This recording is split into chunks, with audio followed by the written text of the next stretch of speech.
Good morning, students. Class 9 English Reader, Book Moments, Chapter 2 The Adventures of Toto. Have you ever had a baby monkey as a pet? Toto is a baby monkey. Let's find out whether he is mischievous or docile. Docile means being obedient. Grandfather bought Toto from a Tonga driver for the sum of 5 rupees. The Tonga driver used to keep the little red monkey tied to a feeding trough, and the monkey looked so out of place there that grandfather decided he would add the little fellow to his private zoo. Now, according to narrator, his grandfather bought Toto from a Tonga driver after paying a sum of 5 rupees. The driver used to keep the monkey tied up to a feeding trough. Feeding trough is, you can say, a narrow and a long open container used for animals. And the monkey looked so out of place. That means whenever grandfather has seen the monkey, he felt as if the monkey wants to move out from that place. So he decided that he would add the little fellow to his private zoo. Toto was a pretty monkey. His bright eyes sparkled with mischief beneath deep set eyebrows. Now, here is a description of the monkey. He's a very pretty monkey, but his eyes are sparkle, having a bright sparkles are there of his mischievous behavior beneath the deep set eyebrows. And his teeth, which are like white as pearls, were very often displayed in a smile that frightened the life out of elderly Anglo Indian ladies. Now, his smile is compared to the Anglo Indian lady when she is smiling because they have complexions are very dark, and when they smile, it seems to be frightening somebody. But his hands looked dried up as though they had been pickled in the sun for many years.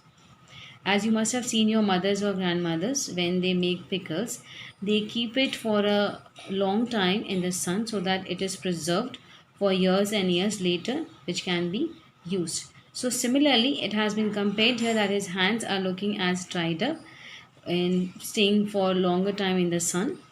Yet his fingers were quick and wicked. Now, this words shows that he's very naughty. His fingers are always moving in quick directions, or trying to do something, always finding a way to do some mischievous things. And his tail, while adding to his good looks, also served as a third hand. How come? He could use it to hang from a branch, and it was capable of scooping up. Now, scooping up means you can say like we can picking up something and moving it.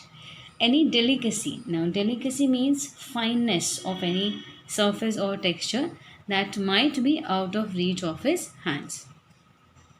Grandmother always first when grandfather brought home some new bird or animal. First means getting annoyed. So it was decided that Toto's present should be kept a secret from her until she was in a particularly good mood. Now, who decided? It is the narrator and his grandfather. Grandfather and I put him away in a little closet. Now, closet, the word means a cupboard which is having doors opening into my room, bedroom wall, where he was tied securely, or so we thought, to a peg fastened into the wall. Now, peg fastened is a kind of hook which is placed on the wall, and animals are tied up with any belt or rope, you can say. A few hours later, when grandfather and I came back to release Toto, we found that the walls, which had been covered with some ornamental paper chosen by grandfather, now stood out as naked brick and plaster. Now, here the narrator is saying that when they both, that means he and his grandfather, came back to release Toto, because they thought that they have, as a security, they have tied him to that peg fasten so that he won't move out anywhere. But when they came to see, they found that the walls, which were covered with beautiful, you can see, wallpapers, which were chosen by grandfather, were now removed as the wall was looking naked. The bricks and plaster was easily seen. The peg in the wall had been wrenched from its socket. Now, the hook which was attached to a socket in the wall was taken out, and his school blazer, the narrator's school blazer, which had been hanging there, was in shreds. Shreds, you can understand, it was like torn into strips. I wonder what grandmother would say. Now he was thinking that if the grandmother comes to know about this, what would she say? But grandfather didn't worry. He seemed pleased with Toto's performance. Grandfather was not worried what about he did. He said he's clever, said grandfather. Given time, I'm sure he could have tied the torn piece of your blazer into a rope.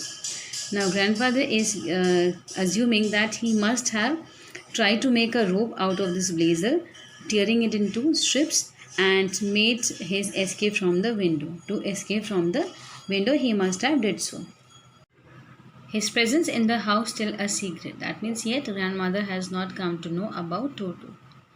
Toto was now transferred to a big cage in the servants' quarters where a number of grandfather's pets lived very sociably together. A tortoise, a pair of rabbits, a tame squirrel, and for a while my pet goat. But the monkey wouldn't allow any of his companions to sleep at night, so grandfather, who had to leave Dehradun next day to collect his pension in Saharanpur, decided to take him along with him. Unfortunately, the narrator could not accompany his grandfather on that trip, but he was told about it later on. A big black canvas kit bag was provided for Toto. Now, this bag with some straw at the bottom became his new abode, that means new house. When the bag was closed, there was no escape, that means there was no space from which the monkey could escape. Toto could not get his hands through the opening, and the canvas was too strong for him to bite his way through. His efforts to get out only had the effect of making the bag roll about on the floor or occasionally jump into the air. Now, as it has been told that the canvas bag is too strong for him to bite his way through, but he was continuously making efforts to come out of the bag.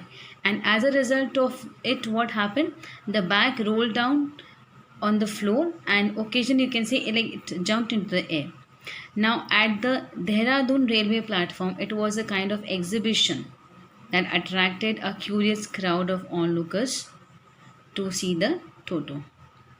Toto remained in the bag as far as Saharanpur. Now, it is the previous story that till they have reached to Saharanpur, he was in the bag only. But while grandfather was producing his ticket at the railway turnstile. Now, turnstile means you can have a look here on page number 11. The pick, I hope you have understood. A mechanical gate consisting of revolving horizontal arms fixed to a vertical post, allowing only one person at a time to pass through. So there, the ticket collector was standing and grandfather was producing his ticket. Suddenly, Toto poked his head out of the bag and gave the ticket collector a wide grin. Grin means giving a broad smile. The poor man was taken aback, but with great presence of mind and much to grandfather's annoyance. As grandfather got annoyed when he was asked to stay back, but still, using his presence of mind, the ticket collector said, "Sir, you have a dog with you, you'll have to pay for it accordingly." In vain did grandfather take Toto out of the bag. In vain did he try to prove that a monkey did not qualify as a dog or even as a quadruped. That means grandfather is not at all feeling guilty, you can say. In vain means that he is showing his high opinion. And when anybody is showing high opinion of one's appearance in that manner, grandfather took out Toto out of the bag and he tried to prove that monkey did not qualify as a dog or even as a quadruped. Quadruped means a 4 feet animal, especially a mammal. Toto was classified a dog by the ticket collector and 3 rupees was the sum handed over as his fare. That means the ticket collector didn't get convinced of that it is a monkey. He just, you can say, classified him as a dog only. Then grandfather, just to get his own back, took from his pocket out pet tortoise and said, "What must I pay for this since you charge for all animals?" Now, grandfather took out this tortoise from his pocket and asked the ticket collector that what must I pay for this since you are charging for animals even. The ticket collector looked closely at the tortoise, prodded it. Prodded means poking with a finger. with his forefinger, gave grandfather a pleased and triumphant look. Triumphant means when you feel, you have won a battle, a kind. And say, no charge, it's not a dog. So we'll end up here today. You go through the content which we have read till now. And if you have any queries regarding the text, let me know in the feedback in our WhatsApp group. Till then, thank you, class.